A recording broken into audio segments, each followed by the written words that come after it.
Welcome back to The Invisible Industry, the podcast where we discuss and educate on everything you didn't know about agricultural rendering, brought to you by the North American Renderers Association, or NARA.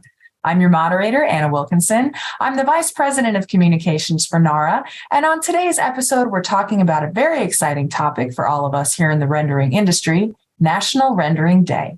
As many of you already know, this is now an official day on the National Day calendar and recognized every April. Today, we're joined by two individuals who were instrumental in making National Rendering Day a reality. We're going to talk about how it got its start, what it means for renderers and the larger community, as well as how we've been celebrating and how you can celebrate alongside us. So Marcus, with that, I will go ahead and let you introduce our two important guests. Thanks, Anna, and thanks everyone for joining us for episode 6 of The Invisible Industry. As you just heard, today's topic is National Rendering Day. Some of you may be aware that the industry celebrated its first ever National Rendering Day on April 21st, 2023, this year. With this being the inaugural celebration, you may be wondering, how did this come to be, and how can something like this even be celebrated? Well, our guest today can help shed some light on questions like this and more, so let's get to it. Our first guest today was our first guest ever, and now is our first repeat guest ever, Michael Koewler of Sacramento Rendering. Thank you for joining us today again, Michael. Thank you, Marcus, for having me. I think this is a podcast that's going to be very enjoyable to the public, and it's going to give a lot of insight into the good things that we do in animal agriculture. We also have with us today, for the first time ever, the President and CEO of the North American Renderers Association, Kent Swisher. Thank you for joining us today, Kent. Thank you for having me, Marcus. I'm very happy to be here. Kent, this is your first time being a guest on the show, and we're definitely happy to have you with us. Congratulations on your new position as the President and CEO of the North American Renderers Association. And you took over that position in January of 2022, right? Correct. Thank you. Before we get into National Rendering Day, and what it means to renderers and the larger community, can you give our listeners a little background on what rendering is? Yes. So simply put, rendering is recycling, and our industry has been doing it for over 100 years, and it was done hundreds of years before that in a more informal way. Our industry basically formalized taking the leftovers from the food industry or the meat industry and cooking and drying and converting those leftovers into very protein-rich feed ingredients, pet food ingredients, fats that go into feed and pet food, but also into oleochemical industries and the biofuel industry. And if without rendering, all this raw material that's left over would fill up all available landfill space in 4 years.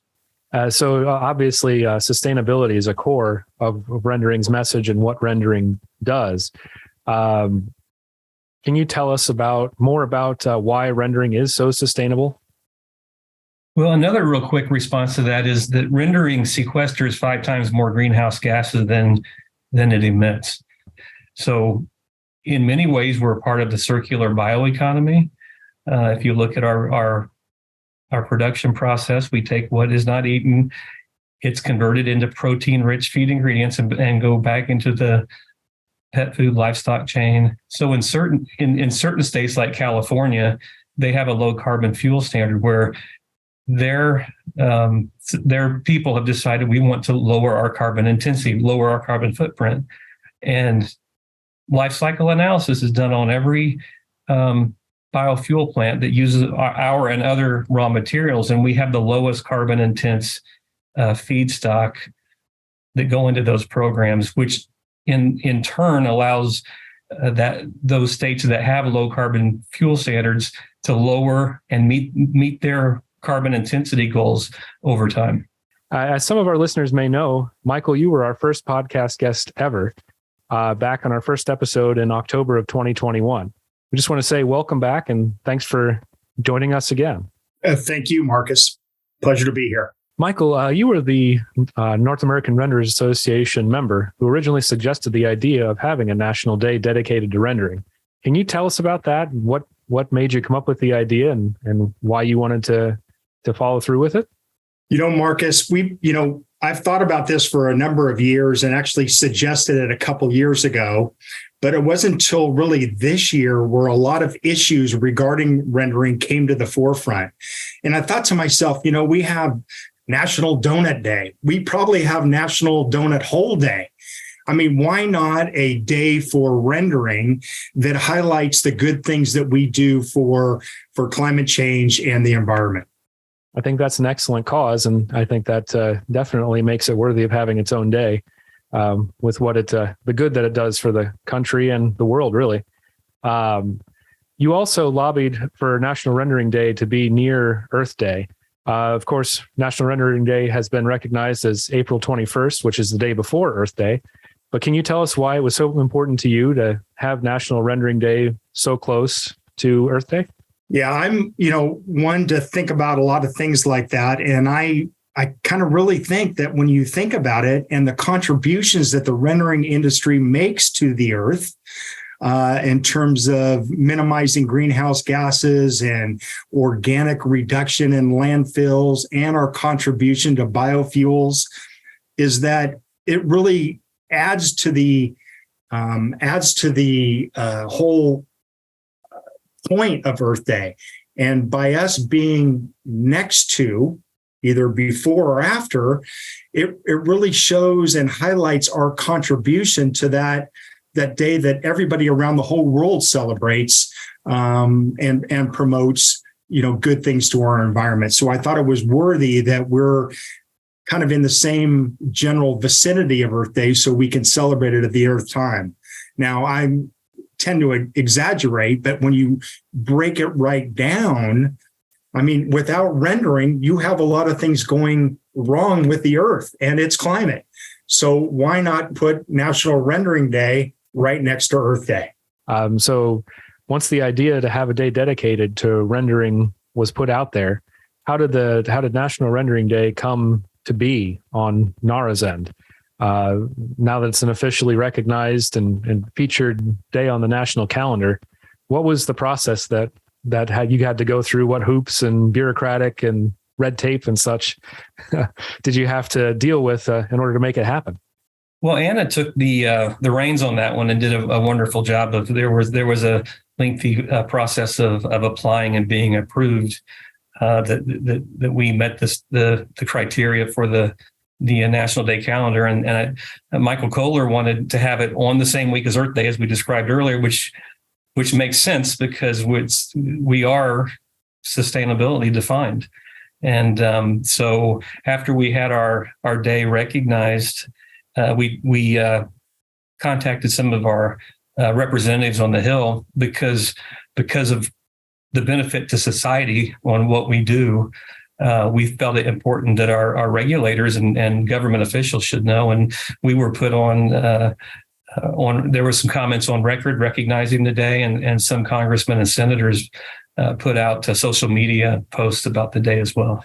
So with all that great media and stuff, and you just mentioned it, the National Rendering Day was mentioned on the congressional record. What does that mean? And how did that, is there anything special we had to do to get that to come to be, or was it just something that came with getting it recognized as a national day?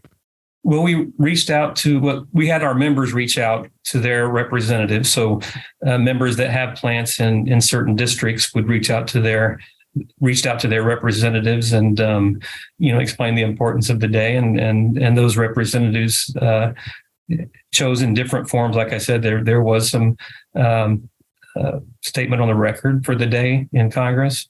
There are also social media posts and press releases from different representatives, and it helps get the word out and let society know what we're doing. At one point in time, we were called the invisible industry, and I think our industry has evolved past that now. And what we're doing now, we've always done, and it fits right into society's environmental goals. And it was Senator John Bozeman that went on record in recognition of National Rendering Day, and we want to thank him for that. So the North American Renderers Association was glad to see so many renderers celebrating National Rendering Day with their own companies and organizations, from doing things like planting trees posting blogs and hosting barbecues for their staff. Michael, how did your team at Sacramento Rendering handle or celebrate the day? Well, we used the inaugural Rendering Day, National Rendering Day, to really kind of educate our personnel at our company here in Sacramento. We have plans in the future to do a lot more, but with kind of the short runway, we really didn't do a lot, any party or pizzazz. We put out a couple press releases and kind of got the word out that way. And by putting out the press release, we noticed that the California Department of Food and Agriculture, who has a blog that they run, I think monthly or bi-monthly. It's called Planting Seeds. And they went on record and talked about rendering in California and how critical it is to the infrastructure of animal agriculture in California. So that was nice to see. But just to wrap up, Marcus, we really kind of used kind of the day to educate our employees and kind of set the table for future things that are going to be available for us to do surrounding Earth Day and do here at this company. So Kent, as NARA's president, how do you hope that members and the community celebrate National Rendering Day each year or coming forward in the future? Well, I think the day is good for member companies to celebrate what they do. As I said earlier, many years ago, we were known as the invisible industry. So we did all this important work that most people didn't know about behind the scenes and created a lot of, very good products for different industries. And also it was good for the environment. And so it's a day for our companies who are in the community, because our companies are part of the community and give back to the community. And we're employing people out of the community. It's a day for those people to take credit for what they're doing. But the community in a broader sense, I think for us, it's a day of just telling what we do and education and letting people know that we're this industry that exists that's actually a critical part of the food supply chain. If a rendering plant shuts down, the slaughterhouse shuts down. And so as long as there's meat production, we are a very needed industry and a very valuable industry. One aspect of National Render Day that we didn't think about is that it was more than national. And we're the North America Renders Association. So we have rendering in, we represent renders in North America, which includes Canada. And so our Canadian friends also celebrated the day. And Anna put out social media posts that were very popular, and our friends around the world, Australia, New Zealand, also celebrated that day, halfway around the world. So perhaps a dream looking forward would be that this is more of an international day than a national day. What about you, Michael? You were talking about, how you had a short runway this year. So you got any big plans for next year? Yeah, Marcus, we do. We in Sacramento, California, the capital of the state, they celebrate Earth Day every year with a lot of events there. And we plan on attending, maybe having a booth to promote and get our word out about rendering and what it does. And we're going to take that opportunity to spread the good things that we do for not only the community, but also for the environment. On my first podcast I did, and Ken mentioned this a couple times so far today, is that he talked about the invisible industry. Well, we're no longer invisible. I mean, we're at the center of a lot of different issues that a lot of states and our U.S. government cares about. I mean, when it talks about organic reduction, that's one thing. We're right at the table there. Biofuels and biodiesel and renewable diesel, we're right at the forefront of that issue.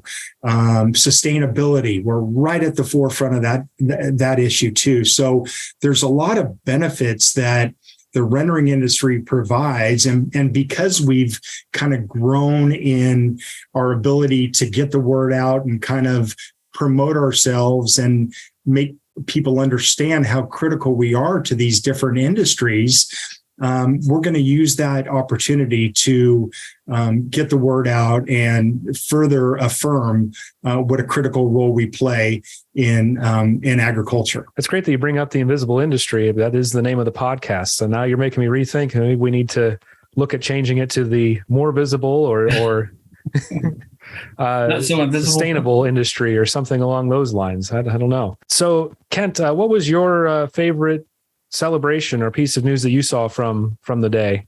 It was enjoyable to see the day recognized from our congressional representatives, but more importantly, I was on the phone with some people in different companies, and they were reporting back, oh yeah, our people are out, we're having a cookout. And so it was nice to see a day where, because you work for a company and you're doing your job and focused on doing, you're part of that job. And it was nice to see everybody could just go out and on a day and just be recognized for what they do and to be able to relax and take some appreciation of that. What did the folks down at the NARA office do for National Rendering Day? What did you guys do to celebrate? Well, that's a good question. Anna and I spent most of the day that day on interviews with different media outlets promoting the day, and we're very excited to do so. And most of our day was answering questions to the media outlets, which is what the day's about: communication and informing the public of what we do. So,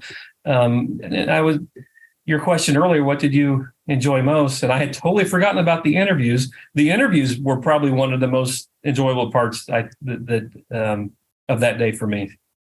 What things are you guys looking forward to seeing with future National Rendering Day celebrations? And what sort of creativity do you think the industry will come up with to get the word out there and spread awareness? Well, Marcus, we have a pretty creative industry, and we have a lot of different skill sets all across the country. And I think everybody will be unique and take advantage of the situation to get the word out on National Rendering Day. But one thing that I've thought about doing is maybe making a promotional, not just the day, not just wait till the day, but promote it a month or a month and a half before, so it culminates with that day. And as I said earlier, do something in concert with the Earth Day celebration that they have here in Sacramento every year for the state of California. But I'm going to, maybe make up hats, have shirts, get things out to our suppliers so it builds their interest level too. Don't just wait for that day. So use it for an extended period of time to our advantage. I think Mike also made a good point that it's local, right? So depending on where you're at, it can be celebrated differently. Now, I happen to be a runner, so my dream is to have some National Rendering Day 5Ks or 10Ks. I usually run in an Earth Day 10K. And so I would hope to see some local or regional 5Ks or 10Ks that celebrate that day. A turkey trot would be right about the right time. You'd get to have two a year, one at Thanksgiving and one in April. Marcus, also, we have a congressional fly-in every year that a lot of our members and their staffs fly into Washington, D.C. to educate our lawmakers and different agencies on the benefits of rendering and issues that are pressing to the industry, as well as to climate change, really, when you think about it. But maybe we can do something in California, too, where we could use this day or a day around this day for the California rendering industry to congregate in Sacramento and educate some of our local lawmakers here about the benefits of rendering. So we have a lot of options in how we use this day to promote the industry and promote its benefits to the state. Well, I want to thank you both for being here today. It's been a great discussion. I think it's been really informative and fun to talk about something brand new, never seen before in this country and around the world. And looking forward to seeing what comes of it in the future. Thank you both very much for being here, and thanks to everyone who took the time to listen today. Thank you, Marcus. Thank you, Marcus. Thank you again, Michael and Kent, for joining us. We really can't tell you how much we appreciate it. And thank you for being here for another episode of Invisible Industry. We hope you'll join us again. If you'd like to learn more, you can visit us at www.nara.org. Stay curious, everyone. And to all our rendering listeners out there, stay seen and stay green.